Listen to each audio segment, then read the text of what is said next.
Cruising down the streets in BP, you know where the miners be. Tune in when the sun goes down, Miner Talk's the word in town.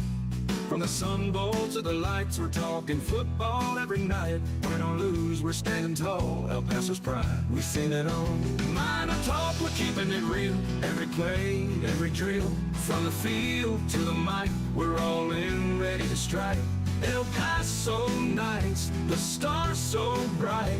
Miner Talk's got the spotlight. Orange and blue, we never stall, talking miners standing tall. Franklin Mountains in the back, with the miners on the attack. We break it down every snap, with every fan we bridge the gap. The Rio Grande that flows so wide, Miner Talk's our city's pride. From the lows to the heights, we're here for those game nights. Miner Talk, we're keeping it real. Every play, every drill, from the field to the mic, we're all in, ready to strike. El Paso nights, the stars so bright. Miner Talk's got the spotlight. Orange and blue, we never stall, talking miners standing tall.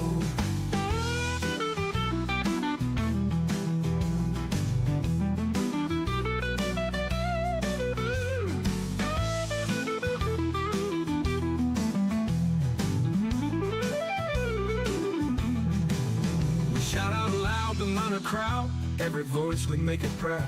From the heart of El Paso, we're every miners let them know. Miner Talk, we're keeping it real. Every play, every drill, from the field to the mic, we're all in, ready to strike. El Paso nights, the stars so bright. Miner Talk's got the spotlight. Orange and blue, we never stall, talking miners standing tall.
cruising down the streets in BP, you know where the miners be. Tune in when the sun goes down, MinerTalk's the word in town. From the Sun Bowl to the lights, we're talking football every night. Win or lose, we're standing tall, El Paso's pride, we've seen it all. MinerTalk, we're keeping it real. Every play, every drill, from the field to the mic, we're all in, ready to strike.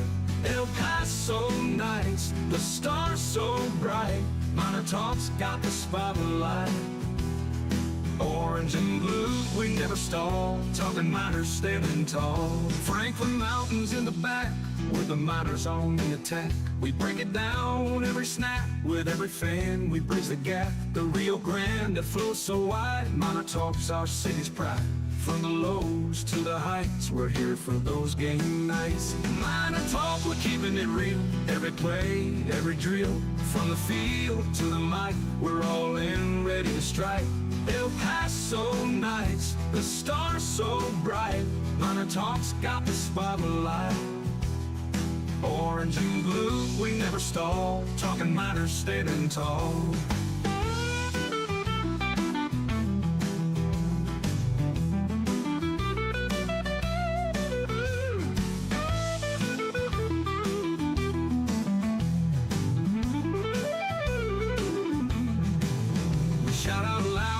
Crowd, every voice we make it proud.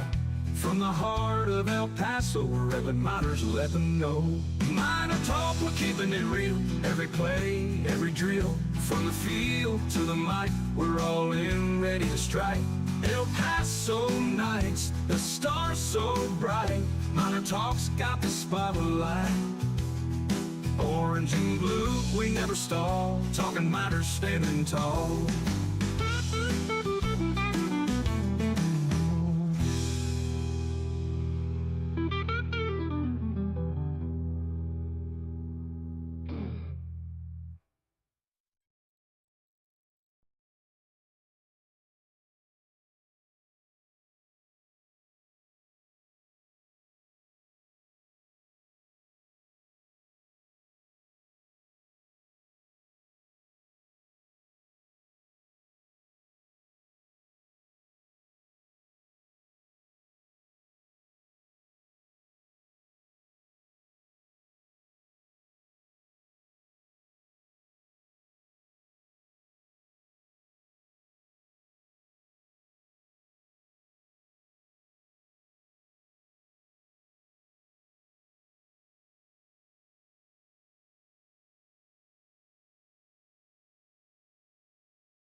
Live. We're presented by Jack in the Box. 915-505-6009.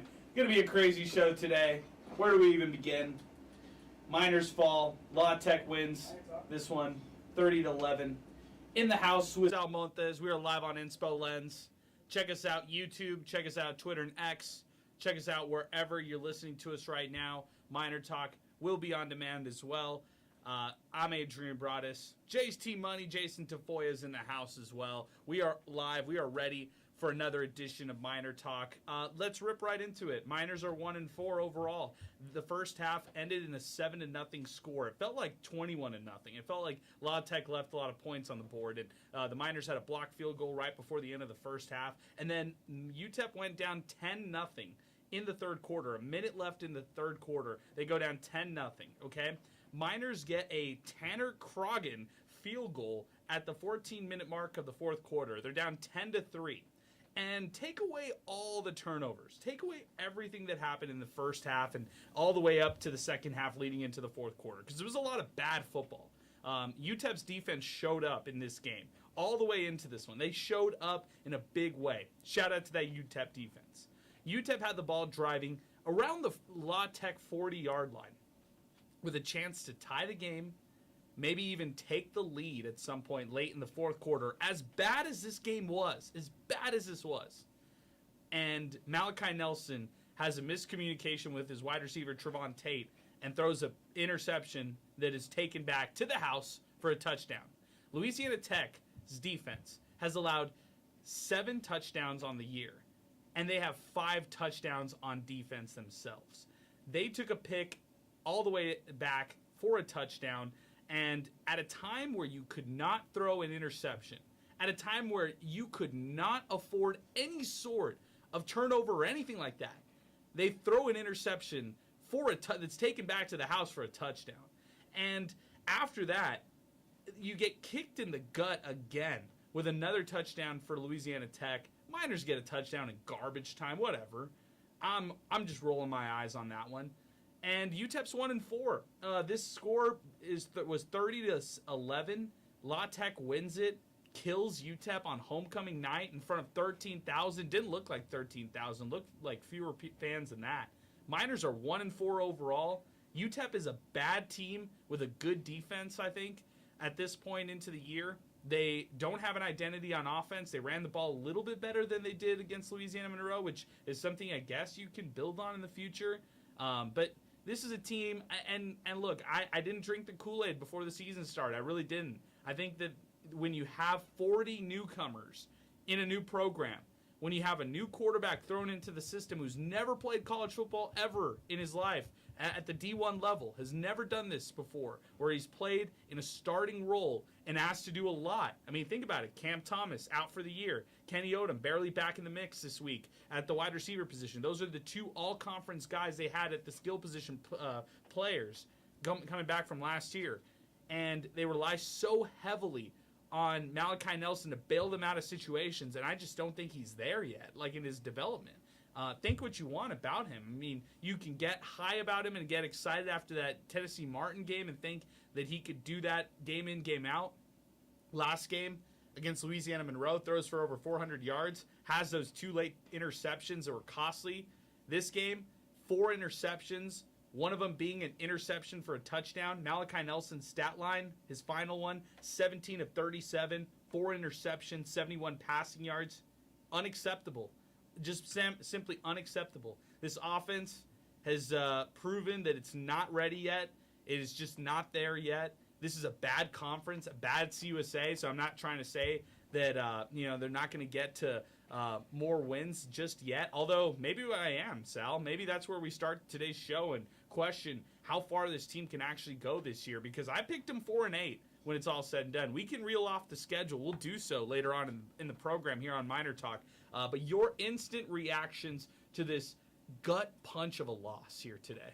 It's kind of like they let you down even more week after week. Just when you think it's the lowest and you think you've seen them play some of the worst football, they say, hold my beer. And they go out and have 5 interceptions on the next game. They get in the red zone multiple times, don't even score, leave some points out there on the field. I mean, it's just, it's really gut-wrenching, Adrian. And I texted you, and I was being sarcastic, but I've been thinking about it a lot since then. And it's so true. Like, let's talk about it. UTEP was bailed out by the refs. UTEP had the football gods on their side, and they still lost this damn game. How do you even do that? Not only did they lose the game, they lost 30-11. I mean, this defense was playing lights out, but the touchdown passes you do throw, they happen to be to the other team, and you cannot have that. You have multiple things not going your way. You're not taking advantage of field position when you finally do get it, which has been an odyssey in itself this year. They just played horribly, man, and this defense let down again. It kind of reminds me a little bit of a couple years back. I think they had like TK on defense. They had Praise Mehule, I believe Adrian Taylor. So many dogs out there. Possession after or series after series, they would get the ball back or give a tough possession to the opposition, I should say. And man, the offense could not come alive, and it kind of reminds me a little bit of it today. Totally with you on that. Our telephone number to get things started, 915-505-6009. JT Money on the mic here. Let's get you on that one right there. Mic 3 over there. You tell us your thoughts and instant reactions after this loss, Jason. I really did have a little bit of hope coming into the game. I was really excited to see what they could do because me and Adrian kind of talked about how when UTEP is the underdog, they tend to shine a little bit more. I was hoping that we could get that today, and I don't think that they deserve to have 11 points today. I think that they deserve to have 3. I and the I'll say what Sal told me too. The stats, what they say on paper, don't reflect what happened in the game. True. I mean, look at the two quarterbacks. You would think that based on if you compared these two quarterbacks, Nelson and Locklear, you'd think that they were in the game the same amount of time. But Locklear was only in for just a little bit, and he got more yards than Nelson. So it was gut wrenching, and I second that. Yeah, there you go. Our telephone number, 915-505-6009. 600 ESPN El Paso, Twitter next. That's where we're getting things started. We already got full phone lines, so we'll just go to the phones. We'll react. We'll have some comments as well. I got some highlights on defense. I mean, we could talk about Udoka Izani, who should be up for a Conference USA Defensive Player of the Week after a 5-tackle, 2 sacks, 2 forced fumble performance. But, I mean, overshadowed by all of that is just a bad play by that UTEP offense. And so, as well as the defense played, as well as you want to talk about that defense and how they played in this matchup, can't overlook how awful and how pitiful the offense was here when it was all said and done. Let's go to the phones right now as we get things started. 915-505-6009. Diego is joining us here to kick off the show. Diego, what's going on, man? Hey, Adrian, how's it going, man? I'm hanging in, Diego. I'm hanging in right now. I don't know about you. I don't know about other UTEP fans out there. I'm hanging in. Give me your instant takeaways from this matchup. Man, I took my wife, I took my mother to this game, I took some friends brought us, and it was just a painful loss, and it's a pitiful entertainment product. I'll say that when you bring some friends and family to the game. I'll just say this. The UTEP repeatedly produces these late game touchdowns and, big plays or whatever when it's already a blowout. We saw last week, Walden saying, I'm proud of how the guys responded after ULM let off the gas because they were up 31-7, and we saw this late touchdown today too. So it's these fake stats that get produced, and then Walden after the game goes, I'm proud of how our guys played, and the stats make it look better than it was, and that's been a repeated thing. So I just got to note, man, I think you said you rolled your eyes at the late touchdown, whatever. So it almost pains me that these stats make it look better than it was because it was a pathetic showing. I'll say this too, Walden, for all of his talk, and I want to believe in the guy, he's bringing a boring brand of football to the Sun Bowl, boring to watch, boring to engage with. It's the worst football we've seen since the Kugler era, and it's painful to watch. And just last thing, I'll throw it back to you, Adrian. Does Skylar Locklear start next week? Malachi Nelson. Yeah, I think that's got to be one of the big headlines after this one, the big takeaways here, Diego. I feel like a lot of fans out there are asking for a change at quarterback. And Malachi Nelson, a bad performance this game. Last week, I think people were conflicted. They felt like he was the only option UTEP had in the passing game. Whether it was a misused game plan or a bad game plan that was in place here today, whether it was the receivers that just weren't on the same page with Nelson, there's something obviously going on between his connection and the receivers, and it's not hard to see that. The offseason was tough for them to develop that chemistry. Do they need to go to Locklear? Do they need to go to McConnell? Do they need to go to Smith? I don't know if anything, I'm talking about the outcome of any of these games change unless the offensive play calling changes with it. The execution's not there, the play calling's not there, and as a result, the quarterback's not there. And the running game's not there either, and I guess that's something that might not change with another quarterback. But, man, the running game's brutal. They were handing it off. I don't know, Ashton Emery, he looked like he had a cast on his hand, so I don't know if that was affecting him, but that was tough.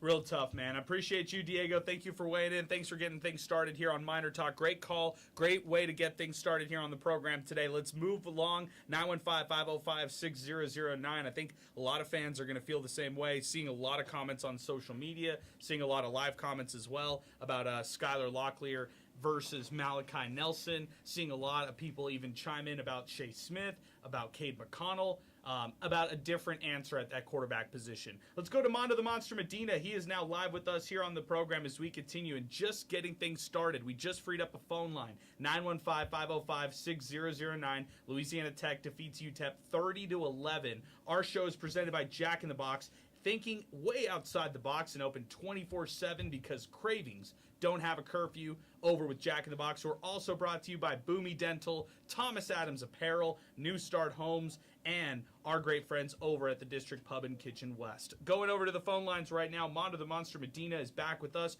Budos Miners Bro, EP Sports Network, and, of course, UTEP Football Sideline Reporter. Man, Mondo, tough loss here on the program. I might have to go to Jacknabout, give me some tacos and make me feel better after what I witnessed today in the Sun Bowl. You know what I'm saying? I mean, it's tough. I mean, if I died, like, get it without cheese, a better without cheese, but I'm real tough, too. No, but, I mean, we're at the district pregame MinerTalk there. We talked about it. We didn't know what type of team was going to show up, and this time the defense showed up, and the offense didn't win any games when you have all these turnovers and missed opportunities, too. Special teams, when they had an opportunity to down the ball, like at the 1 yard or two. So many missed opportunities, but we saw like a broken record. You know, I thought that actually they're going to make the switch to a Lockyer earlier after the first pick six. I was very surprised to see him back out there, Nelson. But I don't know, something is clearly not clicking with the offense. And the bottom line is this team is being inconsistent, and they know that. Coaching staff knows that. You know, Walden's going to say what he's got to say.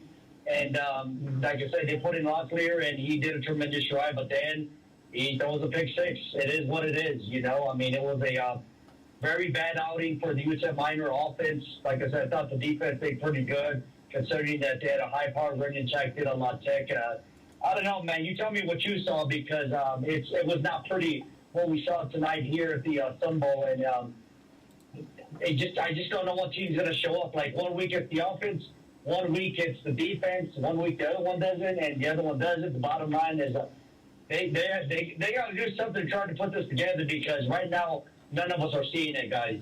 You know, Mondo, I go back to what head coach Scotty Walden was telling you guys after the game on the broadcast and the post-game show, and talking about how he was, you know, especially excited about what the defense did and proud of the defense, and then also goes on to say that he was proud of the offensive running game. And you look at this one right here, sure, the rushing attack in this matchup for the Miners, 126 yards on the ground. It's much better than last week's 33-yard performance on the ground. But if you have inconsistencies, then what do you really have? Like, you don't have a winning product on the field. And at the end of the day, you're only going to be judged by wins and losses. If this game was 11-10, if this was as grimy as it started, then sure, maybe the Miners pull one out and you can talk yourself into UTEP winning a disgusting game in this matchup, but they didn't do that. Instead, they threw 2 touchdown passes to the other team. La Tech, 2 pick sixes in this one. That's inexcusable. When does that ever happen when it comes to college football? Yeah, I mean, I can't remember the last time I saw that. And also, think about those yards that they got from the running game.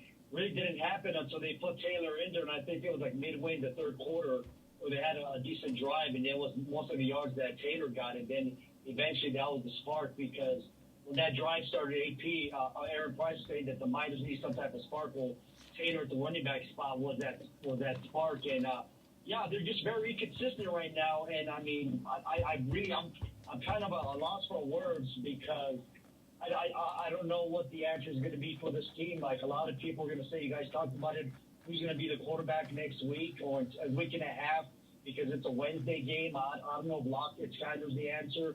Cade, even Shea. And that's another thing. I mean, whenever you put Shea, I mean, even though they say he's a threat to pass, he's not passing. Everybody knows he's going to run. Even when you have Locklear out there, maybe like a different form of a wildcat, because we saw that. But every time Shea Smith is out there, I think he's ran 99% of the time he's out there at the quarterback spot, Adrian. Oh, yeah. I mean, he it's a one-trick pony type of change-of-pace quarterback, man. I'm totally with you on that, Mondo. It's a frustrating loss for UTEP fans. La Tech wins 30-11. I appreciate you as always. I'll let you with the final word. Where does UTEP go from here?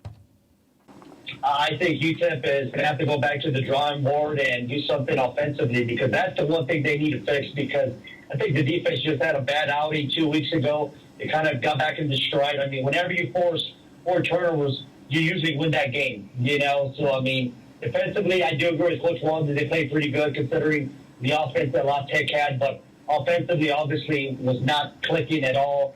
Last week, they were catching the balls for Nelson. This week, he was throwing interceptions. It just baffles the mind. I feel bad for the guys, because I know they try their best at practice, but you know the other team is trying their best as well, and the other team did better tonight. Totally agree. Appreciate you, Mondo, as always, man. Thank you again for joining us. Love you, Mustard. that's Mondo the Monster Medina joining us over here as we continue. Appreciate you as always, Mondo. Thanks for weighing in here on the program. 915-505-6009. We've got full phone lines. Let's burn through them all. We've got Milkman, Brian, and then Ben who are going to join us here on the program as we get things started here on a busy night of MinerTalk. We're live on Inspo Lens. We are live here on YouTube and Twitter and X. Appreciate Chris hanging with us late. Appreciate JT Money joining us late. Appreciate Sal Montes, my co-host here on MinerTalk as we get started. Ben is next with us. Ben, good evening, man. Go ahead. You give us your thoughts. La Tech defeats UTEP 30-11. First off, I just wanted to say thank you guys for giving a good outlet for UTEP fans event. Really appreciate it after watching that miserable game tonight. So appreciate you, man. Thank you. It's Benjamin Dover, but you can just call me Ben. I just wanted to ask you guys 3 topics. After watching the game and going through the season, I wanted to know what your thoughts and ideas were. First off, I think everybody knows, and especially at the Sun Bowl knows, Malachi Nelson is not the quarterback we were promised. I believe into the hype like other people, but I've been worried about him for the past 2 weeks, and especially today. There's no reason why a former 5-star quarterback is 9-9 in the season. 4 interceptions against a team. La Tech is a good team, but at the end of the day, they're a Conference USA team. It's not like he's playing the highest level of quality here. How is it possible that we're paying somebody all this money and giving him all this credit and fame, and he simply hasn't proven himself to us, and at the end, he's just a detriment to us. Him throwing 4 touchdowns against UT Martin is really nothing to brag about. In big games when we need him, he always seems to disappear. I hear you, Ben. Give me any other thoughts you have before we let you go. Attendance. I saw today that I think somebody said our official was 13,000. And then just being on campus at UTEP, a lot of students are feeling like at this point, Scotty Waldron, he's just a cheerleader coach. Every day, it seems like he's on campus, roo-roo, ha-ha, trying to get students. But when you think about it, what does UTEP really do for people that want to go? I don't see any of the UTEP players, the UTEP coaching staff going into elementaries, middle schools, or high schools and just handing out free tickets. I remember when I was in grade school here in El Paso, we would get visited at least once a year by someone from the UTEP department or occasionally a football player just handing out tickets to students. From what I'm seeing in their social media team, they love to post everything. They're not posting them giving away free tickets to anybody here. Everybody likes to say the first game's an inflated attendance staff just because of all the cheerleaders that we have there. Realistically, after they present and do their thing at halftime, our stadium goes to about 15 to 20,000. So I think us judging the attendance based on that first game is kind of a joke. Okay, give me your final thought, Ben. Finally, I don't know what you guys think too, but I think that the Scotty Waldron offense is a joke too. His whole thing was he's an offensive coach, he's a quarterback coach. Offense going into the fourth quarter, we had 3 points. Like seriously, come on. And everybody likes to hype him up. He's an FCS level coach at the end of the day. Even his record at Austin Bay, it's not like they were a powerhouse in the offensive game plans. I don't see anything imaginative, especially in the fourth quarter. We had a key, 3rd and 10, and he threw a screen. And we got, I think, 2 or 3 yards with 8 minutes left. I just think as a play caller, he's not it. As a head coach, he's not it. Okay. Appreciate you, Ben. Thank you for weighing in. We'll weigh in on our thoughts, but let's burn through more calls here before we weigh in on some of our thoughts on those 3 points right there and some of the other points that our callers will make. But good job, Ben. Appreciate your phone call. Thanks for weighing in. Let's go to Milkman. He's next with us. Then we'll go to our pal over here. It is Brian who's going to join us as well. Our number, 915-505-6009. We just freed up a phone line. If you want to weigh in, 915-505-6009. Milkman, what's going on, man? How are you? What a disaster out there tonight, huh? Jeez. Disaster. I got to tell you, the throwback uniforms were kind of a nice touch because I thought... Thank you. We finally got there. We got there, Milkman. Thank you for mentioning the beautiful throwback unis. But by the way, They're not selling the mini helmets. They're not doing anything for the jerseys. Monetize off this, man. You would make so much money. Throw anything on that with that classic Pater Pete logo. You'll make tons of money if you're UTEP right there. So uniforms wise, UTEP killed it. Best football in college football today here on Saturday, September 27th. No doubt about it. Looked good, but unfortunately did not play good. Yeah, that wasn't the point I was going to make with the uniforms, but that is a good point. I was just going to make the point. I felt like I was watching those David Lee teams back in the early 90s. But I don't know what the deal is with the offense. The offensive line is atrocious. I mean, I don't know what the deal is. Although I do have a question for you. Do you know what would be the percentage of Division I college head coaches that call their own plays and don't leave it up to the offensive coordinator? Because we went through this with Dimmel as well, and is this as widespread as it appears to be here at UTEP? Maybe it is. Let's just hypothetically say maybe it is, and it doesn't mean that it excuses bad offense. I don't want to say necessarily bad play calling necessarily here in this moment with that response, but it doesn't excuse bad offense. It doesn't excuse only putting up 11 points, in your homecoming game, against La Tech. Right. Yeah. So my dad was making a point. I thought it was a joke, but actually, the more I think about it, it may actually be a valid point. So we know that Malachi Nelson wears glasses. We're wondering if he can see. So what we're seeing out there is is he actually seeing his team? I'm not sure. They may need to get that checked, but I don't know. I guess we can speculate till the cows come home, but I don't know what the deal is with the offense. I mean, if they played with even a quarter of the spirit of the defense, my God, they'd be unstoppable. But I'm at a loss, man. I didn't, maybe I was a little bit optimistic at the beginning of the season, but I did not expect this. The offense has gotten consistently worse every week, and I don't get it. It's not supposed to work that way, It's going in reverse. According to Scotty Walden, they got better today from Louisiana Monroe. Oh, wow. I'm not sure what to say about that. Wow. Okay. Well, I guess I'll leave that open for folks to decide how they feel about that. But I can't. I have no words for sitting there in the stands, and it's. How do you? One of the other callers a minute ago was how can you take people to be entertained? This was one of the first games that I remember that I was actually kind of on my phone and stuff. Well, number one, it worked because there was nobody in the stands. But number two, it was boring. It was just not a fun game to watch. It was just awful all the way around.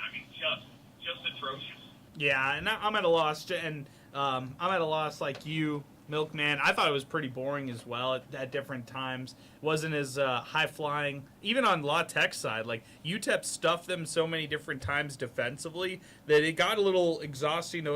It wasn't like La Tech was exciting on their side on offense. I appreciate your phone call, Milkman. Thank you for weighing in. Thanks for hanging with us here on the program. 915-505-6009. We got Brian and then Jaime joining us after that. Let's do it. Brian is next with us. We just freed up a phone line, 915-505-6009. As we continue. Brian, good evening, man. Go ahead. AB, as a student, I got into this game for free, but I can only imagine how bad it was for the families to spend their hard-earned money for this atrocity, not going to lie. Man, I hear you on that. Hold on, they're not necessarily free because you pay tuition. Those tickets are thank you for giving us money for attending our school. Here's a little bit of your change back, so you paid for it too, man. Yeah, I got to consider that. But, you can blame a lot of things, like bad interceptions and all that junk. But I want to address something that a lot of people have said. No matter if you put Skylar or Nelson out there, you're not going to have any difference. This is a team game, so it doesn't matter what quarterback you put out there. If there's not any chemistry between any of them, you're not going to get a quality result from it, not going to lie. We've seen this happen many times, all the way back to the days of Mets versus Greenlee, for example. So I'd say if we're going forward, you may have to stick with Nelson in order to keep the chemistry going forward, or else it could get ugly really quickly. And I'm not going to be wasting my time doing this because I got 4 years of this left, and I can't be wasting my time with mediocre football. Oh, man, I hear you, Brian. Thank you for weighing in. Sorry that you had to endure this one as a college paying student tuition and getting the free tickets out there like Sal was saying. Appreciate your phone call, Brian. Thank you for weighing in. 915-505-6009. Jaime is next with us. Jaime, good evening, man. Go ahead. Hey, good evening, Adrian. Yeah, another tough loss for the Miners. It's I hate to say it's repetitive, but we see like a poor performance in and out. What do you think, like on your guys' end? And I'm sure like the city of El Paso is thinking like what needs to change.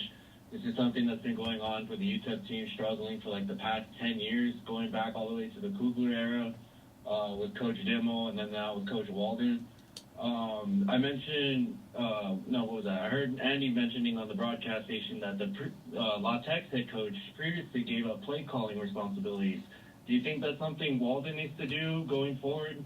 It seems like our offense is becoming predictable. We're always on 3rd and 8, 3rd and 9, and they know we're going to throw the ball, sending everybody back into coverage, hence all the turnovers. Do you think him maybe relieving the play calling is going to help us moving forward? I appreciate your phone call. Thank you for weighing in here, Jaime. Thanks for the question there on the program.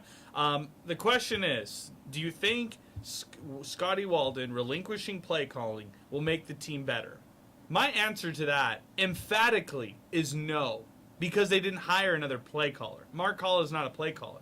He's not going to be the offensive guru, and maybe he, at home he's thinking to himself, I could call a better offense than this. But they didn't hire Mark Hall to be an offensive-minded play caller. They didn't hire previous offensive coordinator Jake Brown to be the offensive play caller. Scotty Walden assumed those responsibilities on his side, and you're going to live and die with it. Like, you're going to take all the praise when you're the head coach and you're playing well, and you're going to take a lot of the flack when you're struggling and you're losing games like this. At the end of the day, I don't care about anything. I don't care about yards. I don't care about points.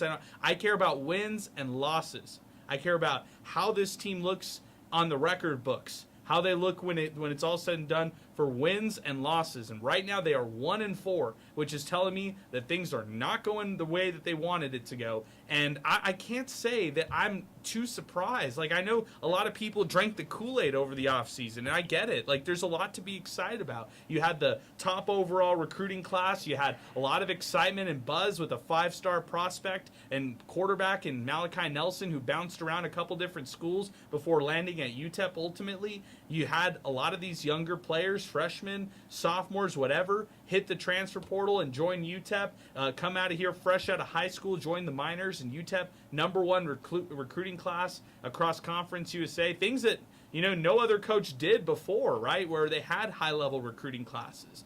But once again, if you're not translating that onto the field and having success where it turns and translates to wins, then what are we talking about here? Like, we're talking about, again, the repetitiveness of losses piling up over and over. Last year's team goes 3-9. This year's start is 1-4. Do the math. UTEP head coach Scotty Walden over 2 seasons is 4-13 as a head coach. You tell me what kind of progress you're seeing right there. Like, you just look right there. For me personally, I'm not that surprised. It was 40 new players. It was 2 new coordinators. It was a new offensive coordinator, Mark Culla. It was a new defensive coordinator, Bobby Daly. Not that surprising right here. Does it make it any better, the fact that they're losing? No. Does it? That's the tax you pay. And I think we said this last year on MinerTalk too, Sal. When you hype things up, when you get everybody excited, when you have people buy in, when you have the national media jumping on board and the New York Post writing an article local as UTEP, a sneaky college football playoff team, that's the tax you pay when you don't follow through with that and you don't win home games. It's the tax you pay when you have the fan base coming back and mad and saying things like, oh, they should change their quarterback. Oh, they should change their play caller. I don't blame fans for saying these things. It's just not going to happen because this is the bed that they made, and they're going to have to sleep in this bed ultimately because this is what they did. They dug themselves into this situation, and it's the tax you have to pay. You can get excited and celebrate when you win, and when you lose, it sucks. It's a gut punch.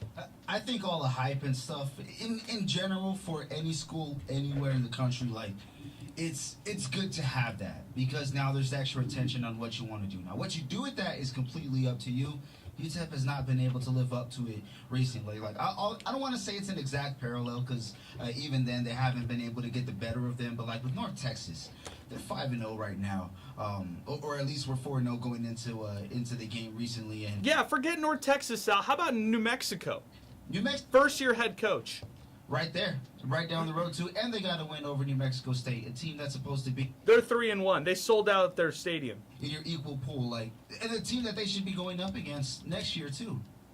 That's who they're going to be going up against. They're not going up against cupcakes. You're moving up a conference when you can't even win games in your own conference. So it's going to get a lot harder. We think it's tough going out there, losing to Southern Utah last year, losing last week to Monroe, La Tech. These teams are going to be better. It's going to get scarier. I'm totally behind that. Going back to a couple questions or a couple points made earlier today. As we continue, 915-505-6009, by the way, Sal. I have no clue who's on 1 and 2, so we'll just have to figure that one out.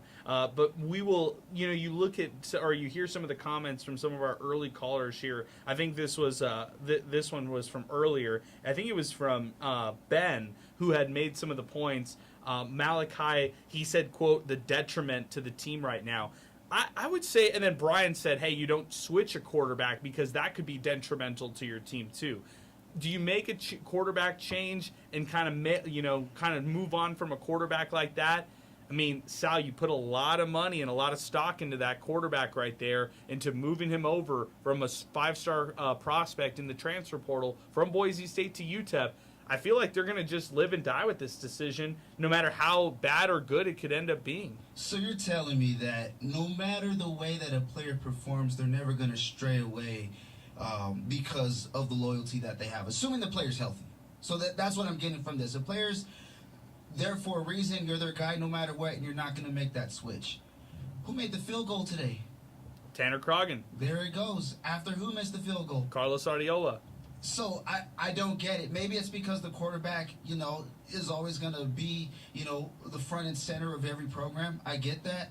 But also at the same time, too, we hear a lot about, hey, guys are letting Malachi Nelson down. Well, we hear a lot about Diego Pavia not too long ago, how he made his teammates better when he was coming out of New Mexico State. Now at Vanderbilt, 6 touchdowns today, by the way. Amazing performance. But how come it doesn't line up there?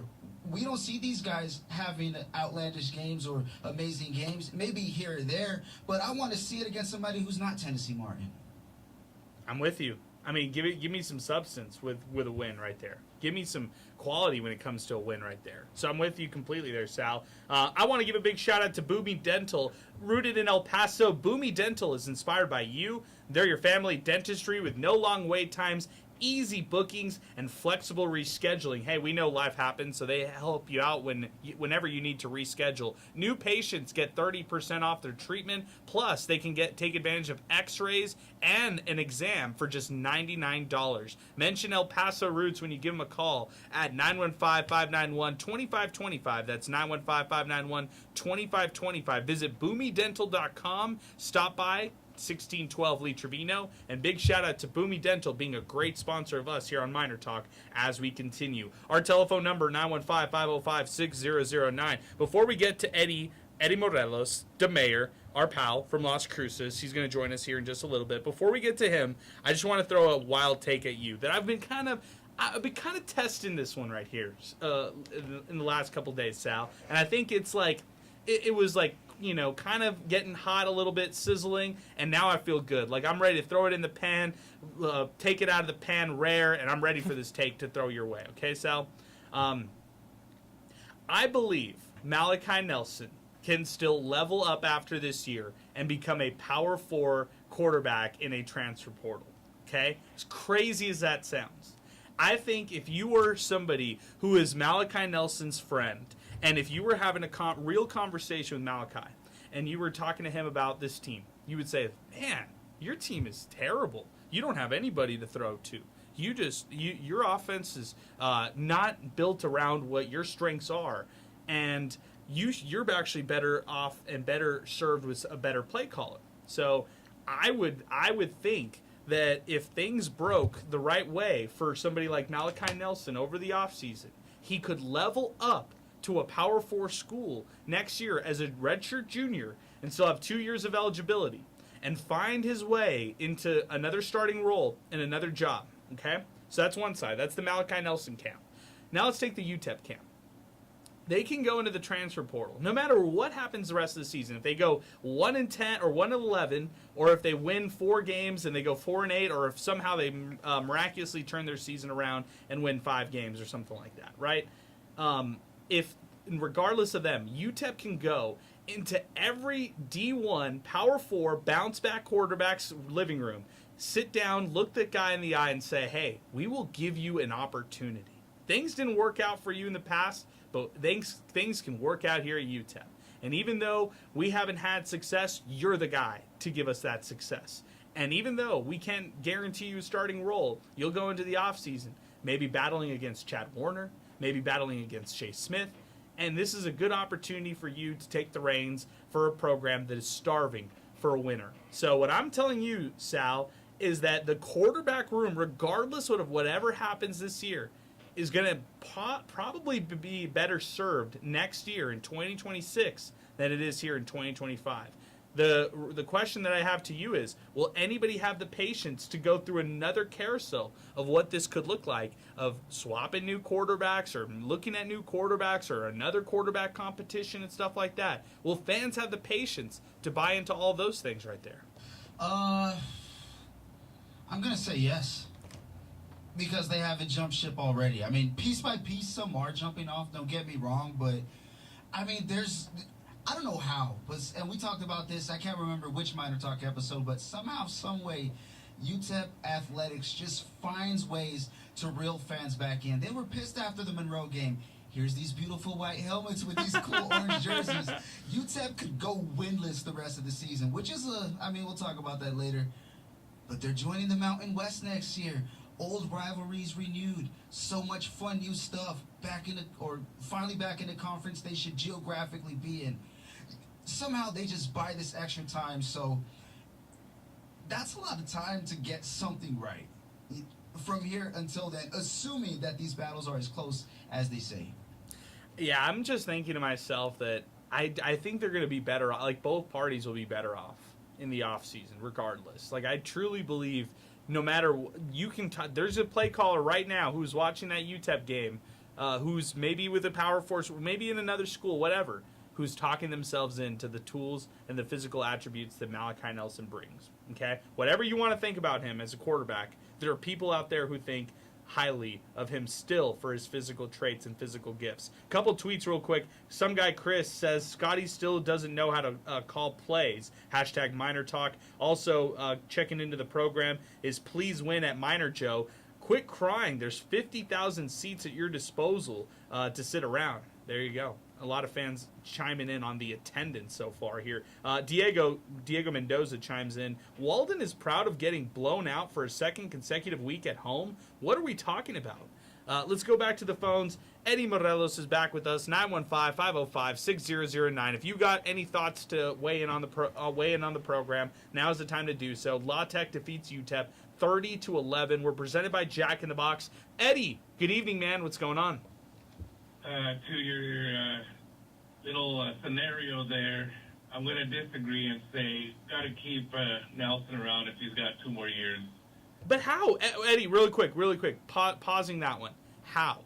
How when they don't have the kind of offensive philosophy that suits his best offensive status? How, when we're talking about the ever-changing world of college football and guys change schools left and right? It might be a mutual breakup right there after the season, or it might not. Like maybe you say they run it back for at least one more year and you try to develop him. I just think that's a world that's kind of unrealistic, knowing how much movement we see in college football. And this guy's already jumped ship twice. He already left from USC, left from Boise State. Could he leave from UTEP after this year? Who knows?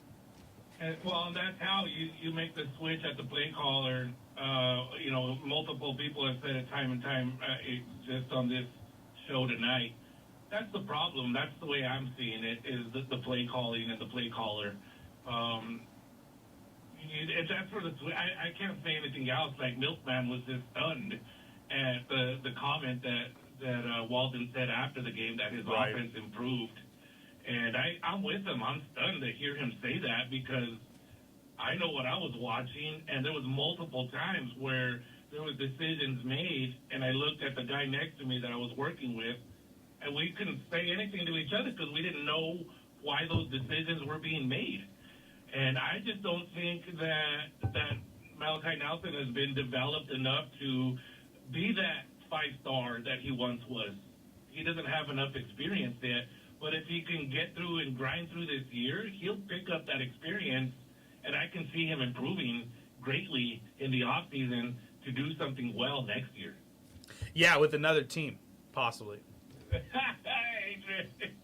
Well, again, my answer is to change the play caller, and I'm really frustrated because I bought the hype a little bit, and this is where we're at now. So good luck to the Miners for the rest of the year. I hope they can get a couple more wins. Okay, I got you down for it, Eddie. I appreciate your phone call. Thank you for weighing in. Jason, a lot of fans out there want changes at the play calling position. A change.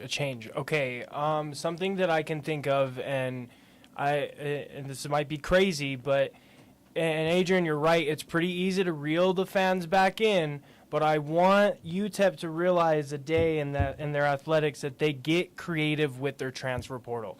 You're right, I have to compliment your point. There is someone out there that is hungry and wants to come play for UTEP because they're not having a good season wherever they're at. And this scenario just reminds me of a team that I used to swim against that used to just whoop us every time. And it's because they got all of their swimmers from D1 schools. They were D1 dropouts. And they said, hey, we'll give you another opportunity. You want to be the superstar? You want the bone? You got it. Come be a superstar over here at this school. And I don't know why we haven't gotten creative. I can't speak to Nelson going to another team. But yes, he does have physical traits and great skills. But he has no chemistry with this team. There's no fluidity on this offense, and it just feels stale. Going to Twitter and X, Alfonso Frias. UTEP has the talent, but they're also capable of beating themselves. Harsh truth is this team will get gutted in January because of the portal, which means next fall, deja vu with another young and inexperienced team. How do you break the cycle? That's a good question. And I don't want to move on from that one, because if I had to give you a straight up answer for that one right there, Alfonso, I don't know if I could. I think I would. There's a lot of different answers that I could say to that question. I would say, number one of the answers to that question right there is that you break the cycle by getting maybe, I don't know, a handful of guys who've had the experience of winning at that level, like having success in winning. How is it that they have so much success getting defensive players through the portal? Look at Izani today, who killed it. 5 tackles, 2 sacks, 2 tackles for losses, 2 forced fumbles. Justin Content, they get him as well. They've kind of developed him through the system. He was kind of a write-off guy as a corner, but look at him and how much success he's gotten. They get 2 guys, 2 strong players out of the transfer portal on their defense. Micah Davey, their linebacker, who had 12 total tackles today. How about Neil Campbell, who's probably the best shut-down corner that you're going to find here, maybe even in Conference USA, which I love. 10 total tackles in this matchup. He also had 1.5 tackles for losses. Like, that's unreal for a cornerback right there. How is it that they're hitting on all these transfer portal guys on the defensive side? And then on offense, not to discredit all those transfers too, right? Because that offensive line, I heard a couple of callers, talk a little bit against that O-line. I actually think the O-line has played okay. Can I give them like a B- for this year? Maybe a C+? They've been all right. They've been maybe at average or above average, kind of at worst. I'd say at worst this year, they've been below average, but not horrendous, not a bad O-line. And it's guys like James Williams, Mark Robinson, who they got through the transfer portal and pieced that together with players that they already had on that offensive front, like Ivan Escobar and, Joseph Immediato. So that's an example of how they've kind of improved and leveled up through the portal. Your question, though, how do you break the cycle? You're never going to break the cycle. The cycle will continue right here as this continues. Hey, we've got Enrique who's going to join us next. We've got a lot of comments to get to on Twitter and X. We just hit the midnight point of Miner Talk. We're live on InspoLens, live here on YouTube and Twitter and X. Stay with us. Join us here, Miner Talk. We are live. We've got 2 lines available, 915-505-6009. We're going to take a timeout on the show. When we come back, more phone calls, more tweets, more comments as we continue Miner Talk, presented by Jack in the Box, right here on 600 ESPN El Paso.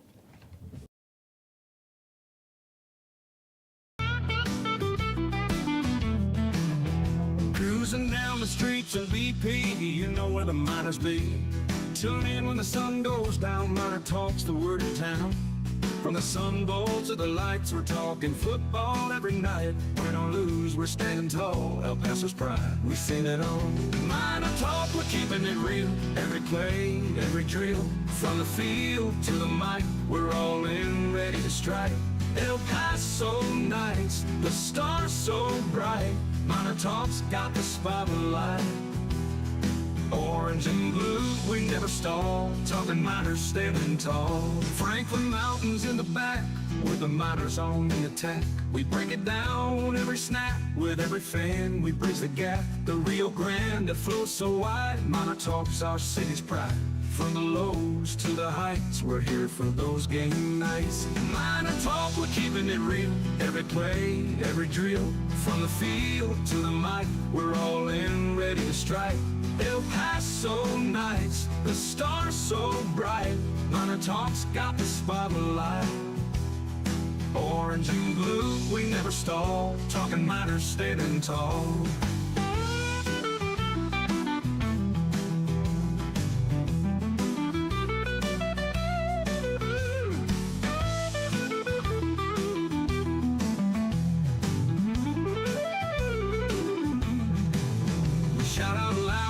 Crowd, every voice we make it proud. From the heart of El Paso, wherever miners let them know. Miner Talk, we're keeping it real. Every play, every drill. From the field to the mic, we're all in, ready to strike. El Paso nights, the stars so bright. Miner Talk's got the spotlight. Orange and blue, we never stall. Talking miners standing tall.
Miner Talk continues here, presented by Jack in the Box. Along with Sal, Jason, Chris, I'm Adrian.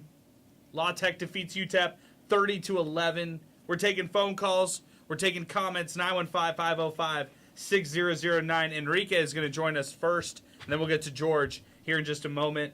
Want to give a shout out to Thomas Adams Apparel. Hey, we were rocking the Thomas Adams Apparel hats here today. You could stand out with Thomas Adams Apparel. Create custom hats, polos, hoodies, quarter zips, and more designed just for you, your business, or your sports team. Perfect for employees, client gifts, special events. Their team ensures your vision comes to life with top quality materials. They guarantee 100% satisfaction on every order. Visit thomasadamsapparel.com today to start your custom design and elevate your style. That's thomasadamsapparel.com. Big shout out to them, and thank you for joining us here on the Miner Talk Tailgate Show here on the program as we continue. 915-505-6009. We'll get to some comments here. I think we need to start with this one right here from Alfonso Frias, who's on fire today, by the way. Great job by him. Can we take a second to show some love to the fans who support this program? It's tough watching your team get their teeth kicked in week after week, year after year, decade after decade. Does anything change, Sal Montes? Anything change? Maybe just the uniforms, the stickers on the helmet, and whoever they're playing. And our sponsors here on Miner Talk, because it's the same show. The amazing sponsors. So that might be the only thing that changes. What else changes, JT Money? Let me think. Oh, there was a cool little QR code on the Jumbotron, and you could pick what song to hear at the end of the fourth. That was really exciting. I don't know. I was gonna steal that and maybe get that going at Chihuahua's production. Who knows? That would be great. I love it. Hey, back to the phones. Enrique is next with us. 915-505-6009. We have one line available if you would like to weigh in. Now's the time to do it. Enrique, good evening. Go ahead, my friend. Hey, good evening. I know it's been a while since I called in. Wow, Enrique, it's been forever. You haven't called Sports Talk, Miner Talk. This is what gets you out of retirement? Let's go. Yeah, I was listening to your comments about Malachi, and they're warranted. Like, I see the chemistry isn't there, but I really think that if he stuck it out at UTEP for at least one more year, it would be to his benefit, because no Power 4 school is going to want someone who went to USC, didn't get the starting job, went to Boise, didn't get the starting job, got the starting job at a group of 6 school, mind you, a school that's been ranked 130 range, and you can't get the job done. And on your resume, you need to have the entire weight on your shoulder when you play quarterback at these Power 4 schools. And I don't think he's going to want to sit out. Like, if he's going to be going to another school, like, that's 2 years left that he's going to want to play to get a resume to make it to the NFL. So I really think he gets one more year in his belt, goes back with Jordan Palmer, the quarterback whisperer, and gets taught up and really handles it back at Mountain West, because he's going back to the Mountain West. And if he can't get it done there, it's going to it's make or break. It's going to be make or break if he goes when we go to the Mountain West, to really show that he has the talent, but if he could put it all together, because he needs to show he can put the weight on his shoulder and carry it. This is my argument if I'm in the Malachi and Nelson camp, because I disagree with you, Enrique, respectfully. This is my argument if I'm in the Malachi Nelson camp. Number one, it was misused. Number two, I have still a lot of college football to give to any program who's willing to give another chance to me. Number three, this is my first year of real starting experience in college football, and I'm able to throw for over 400 yards in a given game. So with all of those things in the mix, you can totally talk yourself into him getting another shot somewhere else at a higher level. And that's just that's the bottom line. He could say, look at my weapons around me. Look at my O-line. Look at the plays that were called. He has so many. If you're in the Malachi Nelson camp, just put yourself, like, let's say you were a friend of Malachi and you always wanted to give him some props and stuff like that. You wanted to give him some real truth and stuff like that. You would say, man, are you misused at times? And are you not necessarily having success? And again, I'm not saying these things are going on. These are all hypotheticals. So let me be very clear to all those people out there. Don't aggregate this right here. I'm just saying, in a hypothetical world, you could talk yourself into somebody like Malachi Nelson here for the future at a higher level, playing at a starting quarterback position. I get that. I really do. I see what you're tracking with, but when it comes to weapons and being misused, the same argument can be said that he had the staff. He had the talent when he was at USC, when he was at Boise. Look what happened at Boise. They had a Heisman candidate. If he couldn't get the job there, what's going to say if he has the talent around him at another school, he's going to get it done there. If he can't get it done at UTEP, what's going to say to a staff, oh yeah, we'll have a staff around him, he'll get it done here when he couldn't get the job at USC. Fair. That's fair. I mean, the job at USC was already a foregone conclusion before the season started when he was at USC. It was going to be Caleb. There was no question about it. He was going to be like the eventual guy down the line, but didn't want to sit through changes that were going on there at USC. And then over at Boise State, I think that's the argument that you can truly make. He didn't get the job there. But for whatever reason, even despite not getting the job there, he gets the job here at UTEP. And look, there's going to be games that you could point back to and say, hey, that wasn't that bad, or hey, that was pretty solid, or hey, that throw was nice. There's something to build upon there. So I feel like there's a lot of people out there who fall in love with prospects here, Enrique. That's what I'm trying to get at, is when you're talking about guys who have 5 stars or who have that kind of prowess behind them, people are so quick to judge and say bust, or say, it's not going to work out for that guy. For college football coaches and college football offensive coordinators, they're almost like enamored with the possibility of, what if I'm the guy who can help change him? What if I'm the play caller who can set him over the top? And I think that's an intriguing job, whether you think it's a good thing or a bad thing for him to move up a level. And I don't know. I mean, I think we're going to have to just wait and see when it's all said and done. Like, if this continues, if he has 4 interception performances week after week, it's going to be a breakup, and he's going to go down a level instead of going up a level. But I just don't know how you retain a player over a year like this with so much hype around him and so many thoughts around him out of coming out of high school and what kind of player he was going to be as a prospect. Yeah, again, you make very good points, very fair points, and I think what'll really help his stock, if we can turn this season, and I'll even go far as out to say we win 5 games, that would be enough stock for him to say, I can get the job done, and to what you were saying, I just need the right staff. We'll see. We'll wait and see. But I think both parties are going to be better when it's all. That's my main point of my argument, is both sides are going to be better off at the end of this year. I think Malachi Nelson will be in a good place. I think UTEP and their quarterback room will be in a good place when we talk again in March, or when we talk again in April during spring football period and stuff like that. Good call, Enrique. I appreciate your arguments. I appreciate your phone call in a big way. Don't wait forever until giving us a call back. I appreciate you, and I want you to call back more often. So great job. I appreciate you weighing in here on the program. La Tech defeats UTEP 30-11, 915-505-6009. We got Richard and George who are going to join us coming up next. A couple other thoughts to get to here from some of our comments on social media. This is from the Humble King 17. I genuinely feel so bad for Jaden Wilson, Katie Johnson, Xavier Smith, and all the defensive guys that have kept us in this game. Bobby Daly got his side of the ball ready to play, and La Tech only had 1 good drive. Shake my head. Offense is embarrassing. Snappy at Snappy Miner. La Tech leaving Conference USA the right way. UTEP, not so much. I really thought we would see some progress this season, especially going into the Mountain West next year. Same poop as last year. Bad offense and decent defense. This is from Miner Pick Josh. Malachi Nelson sucks. I'm rooting for Skylar Locklear. This is coming in from Steve on Wrestler. Just another waste of a pretty good Miner defensive performance. UTEP News chimes in. If Skylar Locklear was the starter from day one, or even Cade McConnell, this team would be easily 2-3 or maybe even 3-2. I don't want to see this trash number 7 under center for the rest of the year. No wonder he's never won a starting job.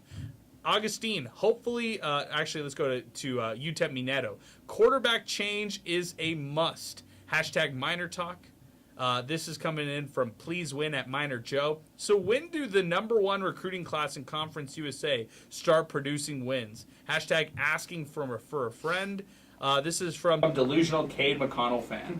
What the actual F? I cannot witness any more of this joke. I'm going to go bankrupt. like I said last week, the legend, Cade McConnell, can save us from this circus run by Shorty Walden. What is the Shouty Walden? It was spelled Shouty, like S-H-A-W. Yeah, like Shouty. Like my little Shardy. Yeah. Anyway, bunch of bums. Defense gets a pass, I guess. Hashtag MinerTalk. Hashtag Zay all the way. Hashtag Sal is my pal. And then attaches a meme and a GIF to this. More coming in on the program. This is from Pick My Axe 915. Expected at minimum 5 wins. It looks like a lost season, which means it's time for the Scotty Walden seat to start getting warmer. You have to see progress after last season's debacle, and it's not progressing. If anything, regression. This is from Joe Rod. At JRod in the 915. Urgent. Can any local media member attending the postgame presser ask Walden if he will now consider taking down the tarp that covers the coaches so that the 50-yard people will now be sitting in those good seats and watch unobstructed? Sign stealing is the least of his worries at this point. Manny David, good play calling by the defense by tonight. Offense, totally different story. Time to go with Skylar Locklear. I didn't expect the Miners to win this one, but it's a game they could have and should have won. Hashtag on to the next. Hashtag MinerTalk. Hashtag picks up. Tristan Pence, our pal. To force 4 turnovers and get blown out is a big problem. UTEP's offense has regressed. Malachi and the Miner wide receivers are not on the same page. The good news is the next 2 games are very winnable. Liberty is an absolute must-win game for Coach Scotty Walden and UTEP football. Hashtag MinerTalk. Okay? We'll go game to game right after we talk to George and then burn through a couple more calls like Richard. George is next with us. George, good evening, man. What's going on? Hey, what's up, Adrian? So, just some of the interceptions that happened, I will not put it on completely on Malachi. I think the receivers weren't on the same page. The first one was a block, and it fell into the number 42's hands, and, you know, it was inadvertent. It happened. But I've seen, and this isn't the only quarterback that I've seen historically. I mean, I've followed the team for many years, and it's kind of, there's no complementary football being played. You either have a good offense, you have a horrible defense, or you have a great balls-out defense like we saw today, and we have a horrible playing offense that can't get anything going. They turned the ball, the defense turned the ball over a couple of times, fumbles and forced fumbles and stuff, and just the offense just couldn't do anything with it. I mean, at one point we had a short range, and when they kicked that field goal that didn't go through, I mean, and then you're also, the play calling is kind of like, I'm hitting my head like, what the hell's going on? Scotty, what are you thinking? It's 4th and something, you're in the middle of the field, you're going to give them a short field, and your defense is playing balls out. You want your defense to cash a check every single time and bail you out. It's not going to happen. These kids are going to get tired. They're going to get hurt. Why not just punt the ball away, pin them deep in their own territory, and let your defense give them an opportunity to stop and do something. But don't put them in there in the middle of the field, give them a short field to work with, and it blows up in his face. Another thing, you know, Malachi, I feel for the kid, but I've seen these quarterbacks regress instead of get better. I mean, I saw it last year with Skyler, and this little Ferris wheel of quarterbacks. Okay, well, Malachi's not working, so let's throw Shea Smith in there. Okay, well, Shea Smith's not working, so let's throw Skyler in there. I mean, everybody's talking about, Skyler threw a touchdown, ran a touchdown drive. But right after that, he threw a pick. So, you know, it's a gut punch. You know, you just cannot describe it better than just a gut punch. And, I mean, kudos to our defense. I think it would have been a blowout had it not been for our defense. It's just, I just am dumbfounded. If Malachi decides to leave at the end of the year, if he decides to stay, you know, he'd be better served somewhere else where they can play him and play at his strong suits, which is dink and dunk. It's not gonna cut it. Man, George, I haven't heard you sound this dejected in a while, my friend. You know, Adrian, when you see the game and you see it for what it is, and you see the play calling, and you're going, what are you thinking, Scotty? I mean, really, honestly, you know, you can only rely on your defense for so much. They're only going to bail you out for so many times. Even when they do bail you out, your offense is just stagnant. It's just horrible. It's like the high heavens. I mean, you know, instead of going for all those four quarterbacks, you could have, foregone one of them and got an extra great running back. You know, somebody to run the ball, not just for Emery with his big old club hand. You know, he did a great job. I mean, I thought the running game was better than last year. I mean, last week, and our defense they were balls. They were. I loved it. I loved this defense. Defense was, and I thought we were going to get blown out because of last week, that debacle that happened with. But I mean, that's what I tell you, Adrian. It's like you never know with this UTEP team. Sometimes the offense will show up and the defense won't. You know, it's just they don't play complementary football. And that's what hurts them. I'm with you on that completely, George. Hey, I appreciate your phone call, man. Thank you for your passion. Thanks for weighing in here on the program as we continue. 915-505-6009. That's our telephone number. Richard's next with us. Richard, good evening. La Tech defeats UTEP 30-11. We're presented by Jack in the Box. We've got two phone lines available, 915-505-6009. Richard, what's going on? Good evening. I hope y'all are doing well tonight. Thank you very much, Richard. We're doing great. How are you? I'm doing great. So I'm a Texas Tech. I'm a Princess Tech. But also, I'm born and raised in El Paso. I was been here since 1976. Okay. Years old. So I'm sorry, I have a bad connection. That being said, I'm 48 years old. I'm gonna say the last 30 years, UTEP has sucked. The whole 30 years that I've been alive and played football, college collegiate football, UTEP has never done anything. And when are the fans going to be held accountable? And when I say that, I'm not saying that we need to string up fans or anything. What I'm saying is that we keep showing up. Just like, you know what? I'm going to correlate this. UTEP fans are Cowboys fans. They won one championship, showed up to one bowl game, and this is our year. This is our year. Every year. And you know what? You're to blame. Not you personally, but ESPN and all the sponsors.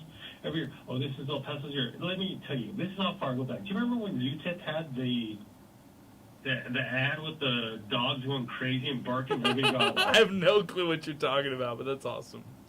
No, look it up online. There was a time when UTEP had they were in the orange UTEP and they had these wolves or dogs barking UTEP. Sure Where are we going? This is awesome, Richard. I love this. This is a good one. I've been to El Paso. You know, I'm gonna say right now. I played for a Division II. Well, back then it was a Division II, Southwest Texas State. Now it's Texas State, but you know, SWTB. What I'm saying is, I've lived here. UTEP has sucked my whole life. We've had 3 years of glory, right? And I remember all the way from from David Lee all the way up to now. Gary Nord, Coach Bailey. I played at the All-Star game with a bunch of dudes who played for Coach Bailey, and they suck too. So what I'm saying is, at some point, it goes back on the fans. Y'all keep supporting the bad product. Do you keep going to bad restaurant? Do you keep going to bad mechanic? No.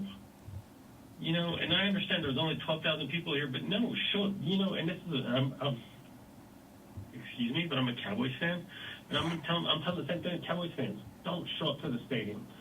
Let Jerry Jones, it's not Dr. No Alicio anymore, but let UTEP sink. Stop supporting bad products. If UTEP was a business, would you support it? Honestly, would you support it? You know, I look at it a different way. And I hear your analogy, right? And I appreciate your phone call. I really appreciate it, Enrique. I appreciate your passion, all of that. I look at it a different way. I think El Paso, and this is the reason why I think we care so deeply about what we do here on MinerTalk. I think if you look at the city of El Paso as a whole, this is an underdog town. This is a town that is always kind of forgotten, always kind of left in the dust. It's the edge of Texas. It's in the west corner of Texas, and some people think it should be part of New Mexico. So coming into UTEP fandom or being here as an El Pasoan or whatever, you have this chip on your shoulder mentality. You're an underdog. You want to. There has been no success. that's, I think, something that fans almost embrace in a sense of like, all right, yeah, we get it. We get this understanding of no success and bad football play and all that kind of stuff. But when can the underdog rise, and when can the underdog have that kind of success to actually break through and actually, prove everybody wrong and show them what they could do at a better level? Like, I think that's the excitement of buying into a team like this. I think that's what a lot of fans did before this year. Not me. I was not drinking any Kool-Aid when it came to UTEP football this year. But I think fans wanted so badly to root for a winner, so badly to erase all the bad history that's been there for UTEP football, and wanted something new this year. And that's why they come back to the well year over year over year over year. And basketball fans here in El Paso are extremely educated. UTEP men's basketball fans have a high bar that they set. And it was set because of success they had in the 80s. It was success that was built on by Don Haskins. You could look back to 66 and all of that, but it's a basketball school where they care so deeply about basketball, and they're not going to care until they get to the NCAA tournament or win a conference title and raise a banner. Those are things that mean so much to people out there, but it's all about that underdog mentality. What do you think about that, Sal? I think this is just a fan base who's starved for a winner, and they'll look for any sign of hope, whether it be preseason or somewhere along the middle of a season. You give them something to be proud of, they're going to be out there. I don't see how it can be on the fans when they shouldn't even be showing up to these games, yet they still show up in the tens of thousands. I mean, how do you get that kind of crowd against Tennessee Martin, against Southern Utah, North Texas a couple years ago? The fans are doing their job, right? And then speaking of doing jobs, I know that they mentioned like ESPN and whatnot. These are jobs as well, and bills got to be paid at the same time, so these spots got to get filled up too. So it's not just like, hey, come on out here. There's a lot to it, and a lot of those sponsors are big UTEP fans as well, who got to experience just some flash of success. The percentage is probably like less than 10, I get it, but you give them a reason to be excited. Hell, look at the uniforms today, right? Fans wanted to go out there and see it. Not just UTEP fans, but I mean, all of college football, Twitter, Reddit, you name it, they were high on these jerseys, and the vibe was, even going into the game, doesn't matter what the score is, they won just by the looks of it. That's where the program is, but you give them something to look forward to, they're going to be there. They will. I mean, this fan base will respond. This is like a sleeping giant of a fan base. And yeah, there are the fans out there who are out. I don't blame them. Like, the fans who are completely out when it comes to UTEP football, who were once diehards of basketball and no longer are, like, I really don't blame them. At some point, you take your fans for granted if you're UTEP with the lack of success that they've had over all these years. They can have the shiny toys of new stadiums or new attributes to their arenas or stuff like that, or new jerseys and stuff to make things exciting, cycle through new coaches to get fan bases re-energized, whatever. But until they have that winning and success, they're going to feel the same way year over year over year over year. And it's hard to kind of tie a program to a restaurant as well. You can always go to a new restaurant. It's no big deal. But like UTEP, it's people's identity who are from El Paso. So true. It's just tied into that loyal fan. Whether the team sucks or whether they're good, some people are blessed by the football gods to be born near Tuscaloosa, Alabama. I don't know what to tell you. That's just the way it is. So, I mean, hey, one day, within the next 200 years, we'll see. Well, and I also was talking about this to a friend over at the MinerTalk tailgate earlier today.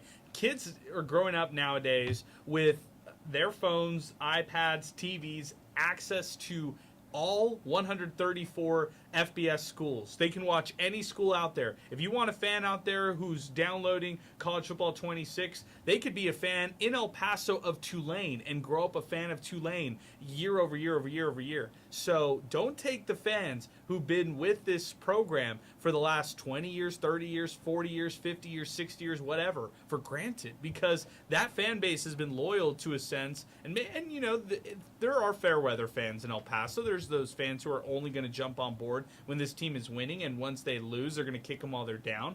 No doubt. We've seen that year over year, but they still, like we heard from another caller earlier, they still had fans butts in the seats who cared at some level. I mean, there's still fans out there who still believe that there's still a chance this year before, writing this team off. So it's different ways to look at it. But I appreciate Richard's perspective. I appreciate his call. And it's not the first time we've heard stuff like that either here on Miner Talk.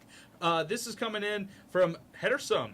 Scotty Walden's credit has run out. It's pathetic that a season and a half later, the biggest failure continues to be the offense when the head coach is supposed to be an offensive guru. It's not an issue of play calling anymore. His offense looks unprepared week after week. This is coming in from Jeffrey Bernstein. Sounds like the Bulldogs have a great defense. Maybe the Miners struggle, at least for tonight, and that was a little bit more of them and less of us, I hope. Manny David, actually, I already read that one. This is from Atha99. I bet we lose again against the bye week next week. Well, good thing the Miners won't have to put another L in that column, and they will be at least, 1-4 going into Liberty no matter what. Matthew Castro, he says, Jim Center, before pointing the finger at El Paso community for their lack of support, let's do some reflection. Tonight's performance is not an isolated event. Gerald Hitter, last time I checked, the end zone is not toward the sideline. Can we not attempt passes down the field?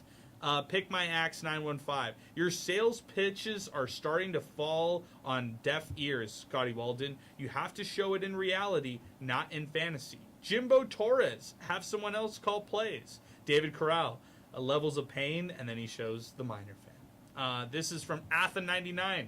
For how many years did we sign this mistake of a head coach? I know Center will not fire him since there's no money. Hashtag Miner Talk. Remember, Scotty Walden got initially hired with a 5-year deal. Bingo Favela. 6 interceptions in the last 6 quarters by Malachi Nelson. It's an interesting stat in itself. This is coming in from Hersum, saying the guy doing... actually, this is coming in... No, let's go to this one. Gabriel Martinez. Very clever. The ones behind it in your photos are standing up. I'd try that next time before submitting a complaint. And that is regarding the fan attendance. Carlos Martinez, think that's the problem. Why do offensive coordinators, coaches, want to work for a team when they can't call plays? Coach Walden knows 2 plays. Run down the middle, even if the line collapses, and then the pass to the side for 1 or 2 yards. Let your offensive coordinator call plays. Continue. No creativity whatsoever. I remember Aaron Jones would run up the middle, and if it collapsed, he'd pull back and run around to get yardage. Hard to watch this offense. This is from Varan the Casual. Definitely a top 3 stadium background in all of college football. I agree with that. I agree with that completely. This is Joe Rod, who chimes in saying, my PSA for the weekend. Watching Miner Talk on the YouTube app off my Roku television is where it's at. Let's go, Joe Rod. Shout out to Joe Rod, who's watching us. Sent me a pic of his setup right now. By the way, Chris, shout out to you. Inspo Lens, the graphics that are on here right now, they're outstanding. We've got over 400, almost 450 people watching us live right now on Inspo Lens, which is insane. It's almost 12:30 right now. It's insane, but it's awesome. And the graphics look amazing, Chris. Thank you, Chris. They look outstanding. I see the Boomy Dental. I see the same old UTEP, La Tech versus UTEP, Your Calls, Conference USA scoreboard coming up next. He's already planning our feed, Sal. He knows where we're going. I love kind of like that scrolling ticker on the bottom as well. He's got it going on, man. Shout out Chris. Shout out Boomy Dental, man.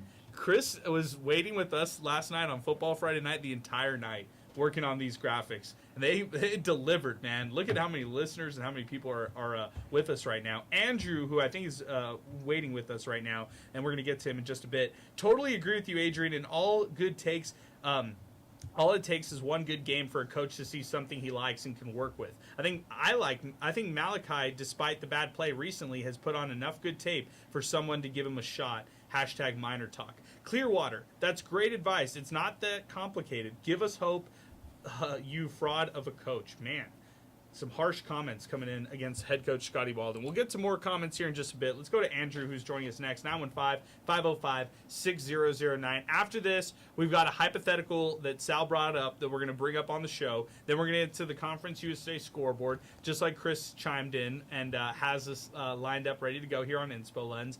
And then we'll start putting a wrap to this one right here. I think I feel pretty good about how we broke this one down here tonight, guys. But let's go to Andrew, who's joining us next. Andrew, good evening, man. What's going on? Hey, what's going on, guys? Thanks for taking my call. Really appreciate it. Just kind of going, hearing everything, and I agree with a lot of listeners. I think, gut punch, gut wrenching, and, all those words, I think that's a good way to describe it. My main issue with this was just the play calling. That's really where I'm like, just scratching my head, like, what are you doing? The draw play's not working. You can't run it down the middle. Would it kill you to run it outside? And we did see some success with when Marquez Taylor came in. They had like two backs, one on the left, one on the right, and that's what we saw, these outside zone runs, and that's when we saw a lot of success in the offense. And I was like, okay, great. He's starting to see that, and eventually I think Malachi ended up throwing a pick, or I think they shut it down. Which is, I think we also played a really good team today. Like La Tech, I think, has a really good defense. We saw what they did versus LSU. So I think if they can get their offense figured out, they might end up in like a conference title champion. No one's talking about that, Andrew. No one's talking about that at all. But I bet you La Tech, the Bleed Tech Blue guys, Ben Carlisle right now, who's doing the post-game show, basically doing the MinerTalk version of La Tech. I bet you he's saying that. I bet you he's saying this team is can sneakily maybe be a dark horse title contender for CUSA. Yeah, they're a good team, man. They got some guys, like the big guys, fast. Our wide receivers could not get open, which is, you saw that. They just couldn't get open. So, Scotty's got to figure something out. The run game, the way he's calling it is just not working. And I'm not fully off, the Scotty train yet, but I'm really starting to, like, have my questions, like, okay, why are we calling these plays? They haven't worked. They work against FCS teams where our line can bully them. We can push them back, but our guys are just not getting, they're not making any holes. Like, how do you expect anybody to run through a wall? Like, it's literally almost impossible, right? So run on the outside. But, I don't know. I'm not a football coach. I just watch a lot of football. But you watch, any high-powered offense, and they mix it up. They add motion. They'll go outside if it's not working down the middle, and we're just not doing that. But credit to our defense, man. It's really good defense. And Bobby Daly, he learned from his mistakes last week. Whatever they got wrong last week, they fixed it. And I think last week the biggest issue was tackling. And our guys were tackling today. We saw them hitting. They were hitting hard. And which, they fixed that, but why can't we do that on the offense? That's just, I'm not really understanding what's going on the offense. And I think it's just play calling at the end of the day. But thanks for taking my call, man. Really appreciate it. Great job, Andrew. Give us a call next time, man. You did a great job here today with us, and I really appreciate you weighing in with your thoughts here on the program as we continue. Now at 505-6009. JT Money, you're fully indoctrinated, man. You're burning the midnight oil with us right here and sticking around over a half hour past midnight here, Jason. I'm having a blast talking about it, and I have to agree. This La Tech team looks good.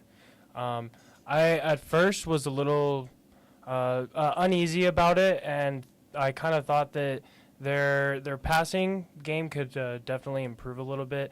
But man, I was happy with their rushing. I thought they had some really good plays there, and yeah, I'm buying the stock for the dark horse. Yeah, I like the La Tech Bulldogs in a big way. I think they, defensively, they lead the country, Sal, in touchdowns. I don't think they're going to break like an NCAA record, but I was talking with Brett Bloomquist of the El Paso Times. Maybe they could break the all-time USA record for touchdowns scored. Like, maybe that's a future thing for them. But La Tech showed up today. And again, I think last time they played them here, they had Smoke Harris, amazing returner.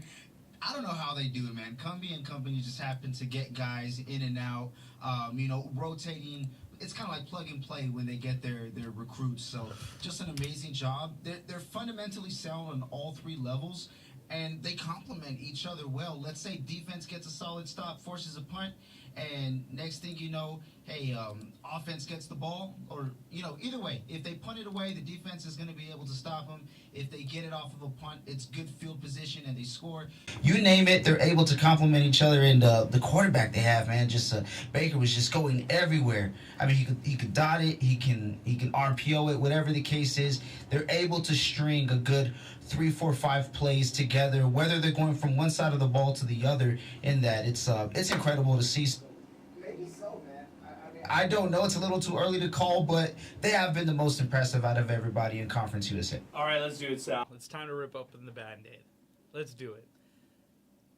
Is UTEP in jeopardy of not winning another game this year? Yes. Okay, let's go through it. Let's go through the schedule, okay?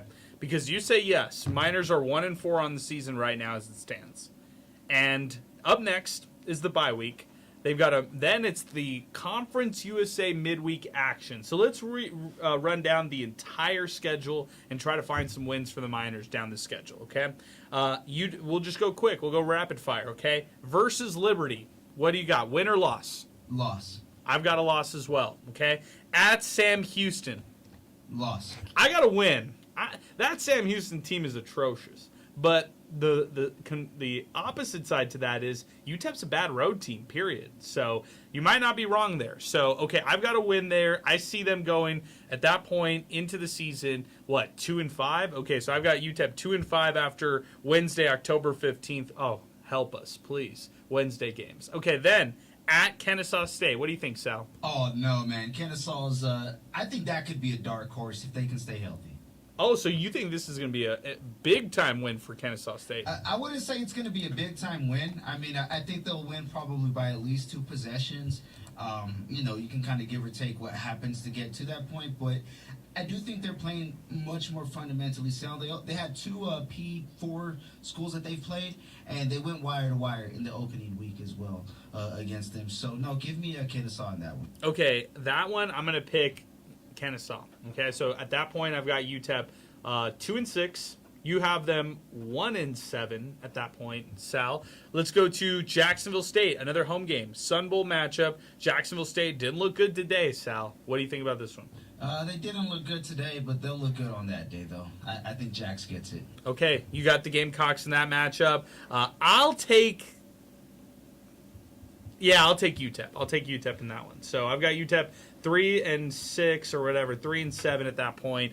On the road at Missouri State, sneaky good right now. Held on in this game against Western Kentucky. They played really well against the Hilltoppers. What do you think? UTEP versus Missouri State? No, it's over there too. I don't think so. I've got a loss. The Battle of I-10, Saturday, November 22nd. Will this one matter for either of these teams? Based on our record predictions, not necessarily. Win or loss here? Loss. Wow. You have this team going 1-11.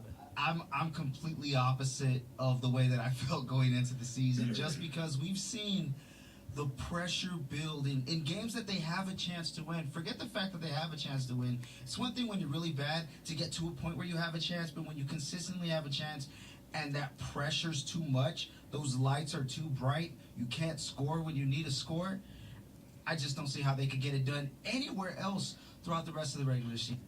It is. Man, Sal, man.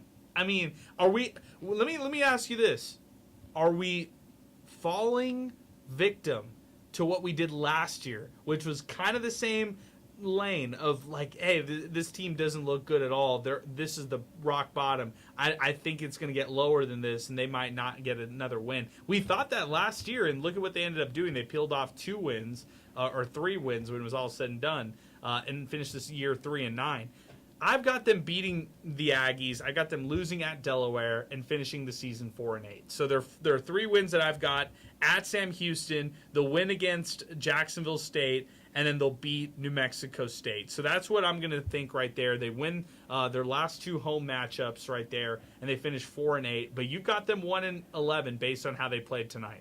Based off the way they played tonight, based off the way they played last week, based off of how they played against Utah State, I don't care about that Tennessee Martin game. And the Texas game is a wash. Congrats, you look solid. They had a chance to take the lead right before the end of the first half, and they were not able to get it done, man. It's just, I can't be convinced to have faith when there's been multiple opportunities for this team to turn the tide, and they haven't done it. It's like they find new ways to lose, different ways to let people down.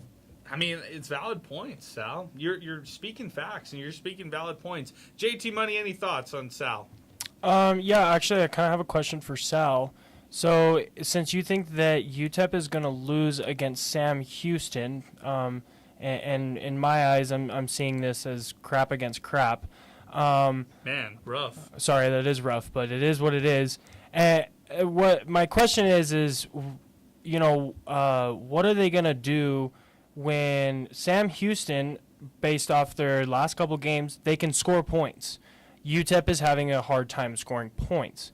So what's going to happen when Sam Houston can score points and UTEP can't? Is that your reasoning? Is that your reason why they're going to lose? My reasoning is more so like these teams probably like even levels this year. And you said it yourself, crap versus crap. I just think that this one's on the road.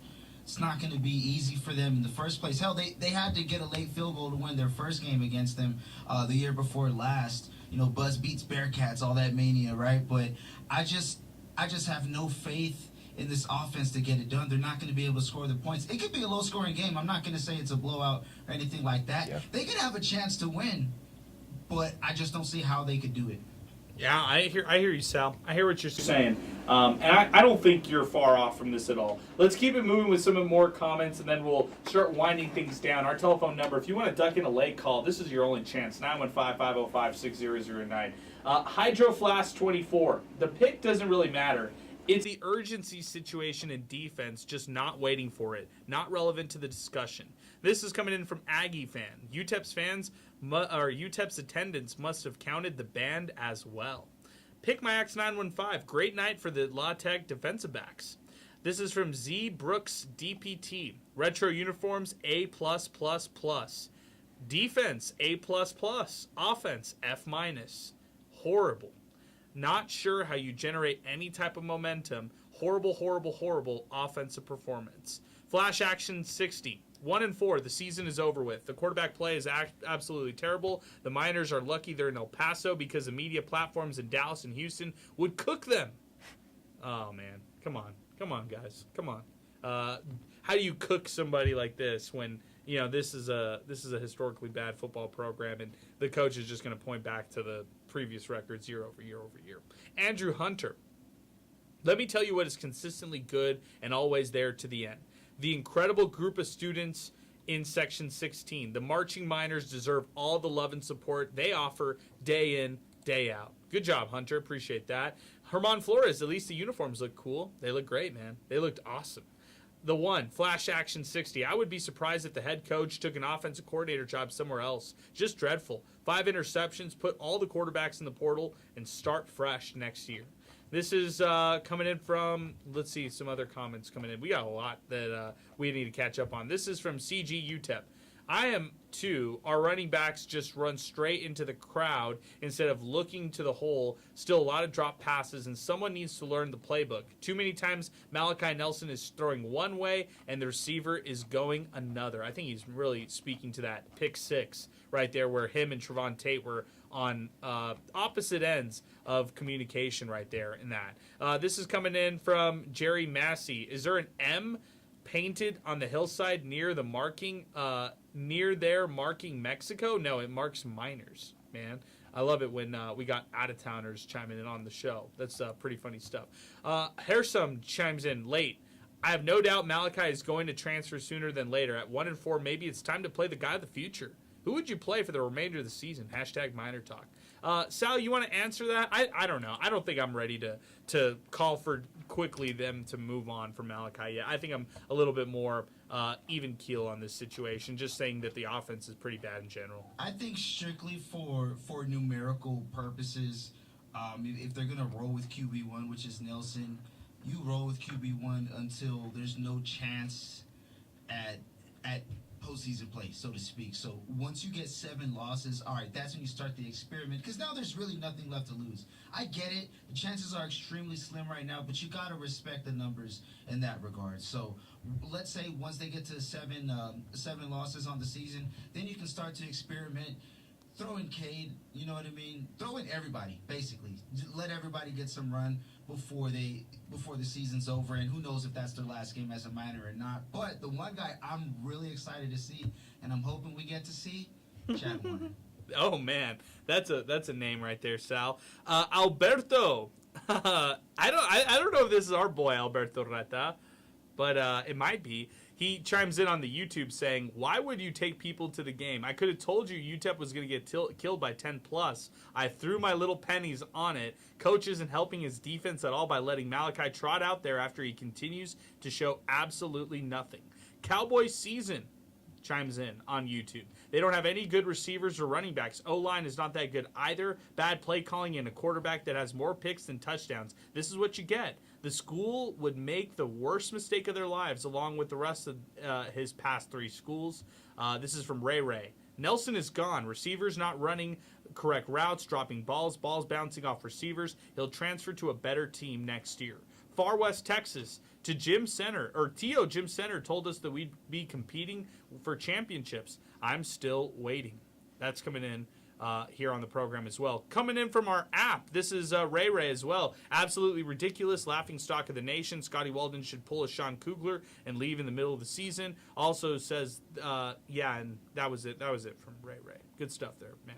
Appreciate your comments and appreciate you chiming in on the program. 915-505-6009. By the way, just so everybody knows, for me, sky isn't necessarily falling. I'm not saying that they need to fire anybody, move on from anybody like that. Do they need to make a quarterback change? I mean, I think it's a little. They just didn't have the right game plan in this one right here. Does Malachi give him the best shot to win? I don't know. I don't know if a change at quarterback would really make a big difference. I need to go back. I kind of want to digest this one a little bit more and then really make that, plant my flag on either side next week on whether they need to make a change or whether they don't. Steve Kaplowitz chimed in on MinerTalk and said that he's ready for the Malachi Nelson experiment to be over. This is from Raul Frescas, very late Coach Dana Dimmel with saying the same things over and over after these bad losses. That's coming in from Raul Fresca. Steve Kaplowitz chimed in, like I mentioned earlier, it's time to end the Malachi Nelson experiment, #MinerTalk. So there are people who want to move on from Malachi, including our own Steve. Sal, are you there yet? I'm like 50-50. I'd say give him the start on the next game, and if the progress isn't there, then yeah, you know what I mean. Just save some time while you still can on how bad that game is. So I know it sounds a little bit different than what I said earlier, but I mean, until it's mathematically out the door, then you got to roll with your one because, I mean, there's still some fresh games up ahead. And this is the worst Conference USA has been in a very, very long time. It's worse than it was last year, which was already worse in its conference history up to that point. This year, new members. I mean, it's tough. And the scary part, Adrian, is we joked about it before the season started, Missouri State and Delaware, but oh my gosh, bro, those are going to be some hard games. That Delaware game at the end, and then you parlay that with having to go over to Laramie, Wyoming the next year, or whatever the case is. Like, those are some cold surfaces. Forget time zones. Oh my gosh, man, it's going to be wild. So I don't even know, man. I'm all over the place. That's how they got me. Yeah, I'm in a blender just like you, Sal.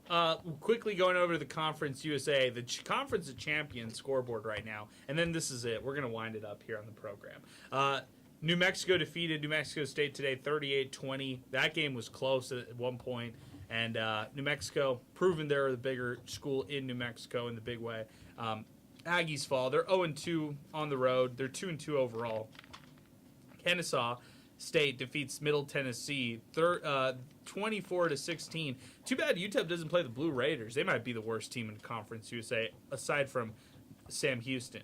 Old Dominion dominated Liberty today 21-7. Maybe Liberty sucks, Sal. It's not easy when you don't have Caden Salter, who's already getting some question marks in Colorado. But I mean, we're upset over here. Just look at Liberty Twitter right now. Hot seat right now for Chadwell. So that's why I don't know if it's going to be a good game for UTEP, because it's a Chadwell legacy game. Oh my goodness, man. I don't know if Liberty Twitter would be able to live down a UTEP loss. Remember basketball when they got that crazy win? And that was only one. That was only one. And the world melted. How ironic. Liberty went up in flames. But if they are to lose this game to UTEP, all the frustration and stuff that Miner fans have felt this year, it will not amount to the embarrassment that they would feel. I don't even want to think about it because, bad jinx. So we'll see, man. obviously I go into most games trying to be objective, doing this job and trying to be in this role. Obviously, when UTEP wins, it's a better show for us, and we get to talk a little bit more positively and stuff like that. But, man, I want you – this is the only game where I'm taking off that hat and saying, I want UTEP to beat Liberty. Like, I don't care about all this. I'd rather die on a wrong take and say and UTEP beat Liberty than them not beat Liberty in this final. They're never going to play Liberty again. What are they going to play in a bowl game or something like that? They're never going to play Liberty again, Sal. Non-conference play, Lynchburg, Virginia to El Paso. Get out of here. Come on. And we can kind of be honest, too. As bad as this year has been, we don't know where it's going to end up for the Flames. It might not end up well, but they have the money to kind of – it's like a stain that's on your cheeks and stuff while you're eating. They got money to just wipe it away. No big deal. They'll be back next year with a bigger payroll, bigger budget. They can afford to have a bad year because it's not going to happen long after that. I thought you were gonna say something like that. As bad as UTEP is gonna be, they could lose every single game. But if they beat Liberty, I'm good with that. I thought that's what you were gonna say. That would be fun too. I mean, hey, it's kind of like when the Pirates beat the Dodgers, right? Lowest versus highest payroll. There you go. That's right. Southern Miss defeated Jacksonville State 42-25. Jack State doesn't look good either. 0-3 on the road. That's why I picked UTEP in that matchup. This Gamecock squad looks bad when they're away from their their home territory. Western Kentucky, like I mentioned earlier, getting a good win against Missouri State, who's sneaky good. This team is not bad. 27-22 was the score for the Hilltoppers in favor of them. And then La Tech, of course, beats UTEP 30-11. Miners shouldn't have had 11. They should have had 3, kind of like JT Money was saying earlier today. Guys, I think we're going to wind this one down. I mean, I can't believe we got over 500 people watching us live right now. This is like late night. Everybody just at home, winding down, putting us on, and definitely showing some love to us. So I appreciate everybody chiming in, listening, and watching us here on MinerTalk on Inspo Lens as well. We are live on Twitter and X. People who are live and watching us on YouTube. We've got over 100 people watching us live on YouTube as well. This is from Chris, by the way. Some hot takes that came in. This is a hot take from Chris, by the way. People keep saying UTEP needs more money to win.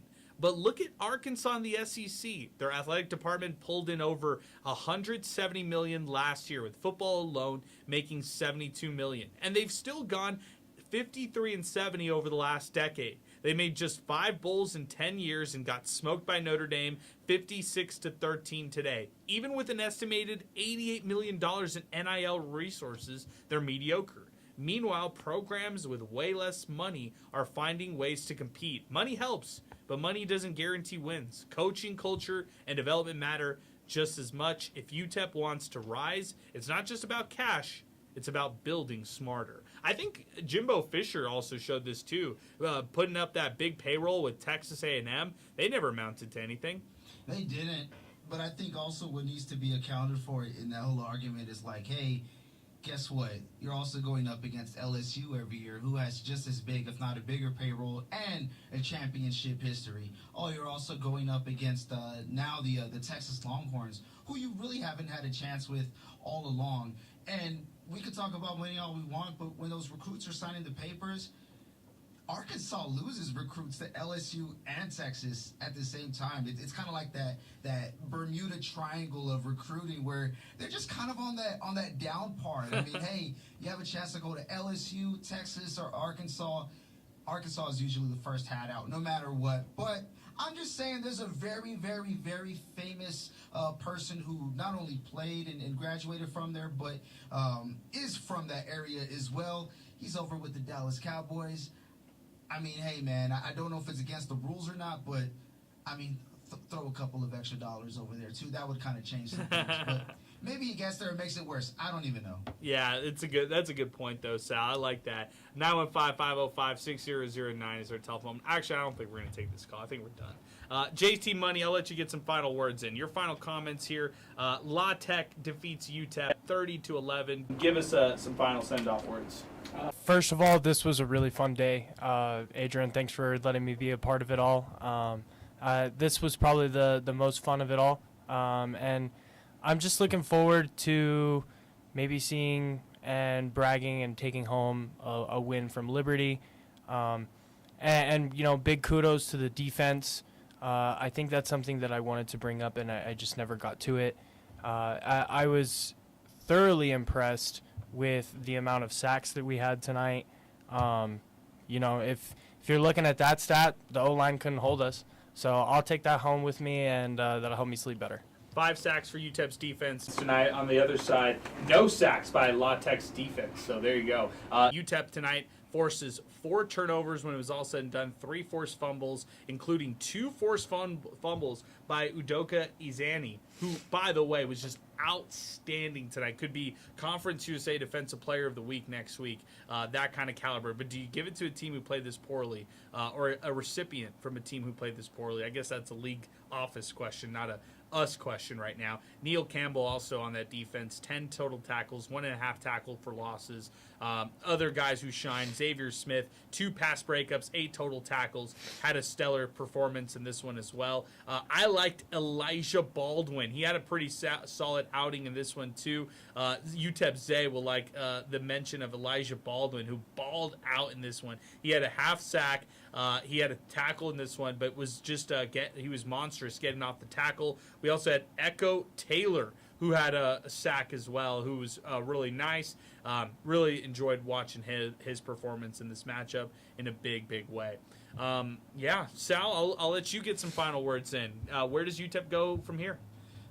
Try to clean it up. Don't turn it over as much, and give yourself a better chance to win starting there. Don't give the other team the opportunity to score when they don't start that possession off with the ball. That's number 1. And then 2, try to just stack your plays. You mention it all the time. You know, just stack days on days. Stack a couple plays, build a drive, and start from ground zero. And on another note, I feel sorry for the quarterbacks tomorrow in the Browns and Lions game. It's going to be scary. There you go. Had to sneak in some NFL action. Love it. Hey, we got to wake up. 6 hours from now, we got a game out in Dublin. Aaron Jones and the Minnesota Vikings back at it. I don't think Showtime's playing in this one, but you get what I'm saying right there. I'm excited about the Vikings matchup tomorrow. Some early morning football action, so when you wake up after the long slumber, after this loss from UTEP, you'll get a chance to watch some football, which will be exciting. La Tech defeated UTEP today 30-11. Shout out to Jack in the Box, thinking way outside the box and open 24/7 because cravings don't have a curfew. A special thanks to our supporting sponsors here on MinerTalk, the District Pub and Kitchen West, New Start Homes, Thomas Adams Apparel, and we're live on Inspo Lens thanks to Boomy Dental here as we continue and wind down. For Sal, for Chris, for Jason, I'm Adrian. We're done tonight. UTEP falls to 1-4 overall. Bye week next week, and we'll be back at it Wednesday after the Liberty game. As you're listening to MinerTalk, we're done here on the show today, presented by Jack in the Box here on 600 ESPN El Paso.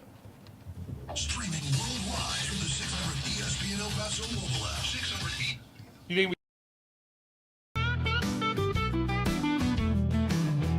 Cruising down the streets of BP, you know where the miners be. Tune in when the sun goes down, MinerTalk's the word of town. From the Sun Bowl to the lights, we're talking football every night. Win or lose, we're standing tall. El Paso's pride, we've seen it all. MinerTalk, we're keeping it real.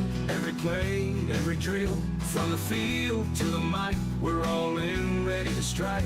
El Paso nights, the stars so bright. MinerTalk's got the spotlight.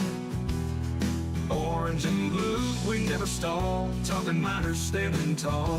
Franklin Mountains in the back, with the miners on the attack. We break it down every snap. With every fan, we bridge the gap. The Rio Grande that flows so wide. MinerTalk's our city's pride.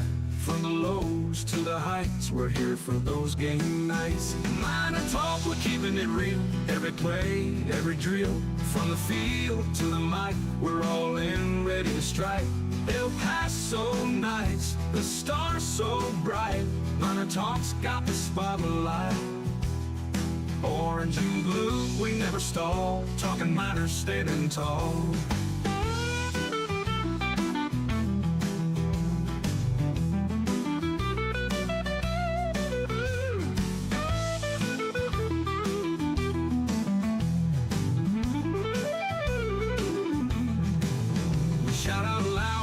Crowd, every voice we make it proud. From the heart of El Paso, where every miners let them know. MinerTalk, we're keeping keeping it real. Every play, every drill, from the field to the mic, we're all in, ready to strike. El Paso nights, the stars so bright. MinerTalk's got the spotlight. Orange and blue, we never stall, talking Miners standing tall.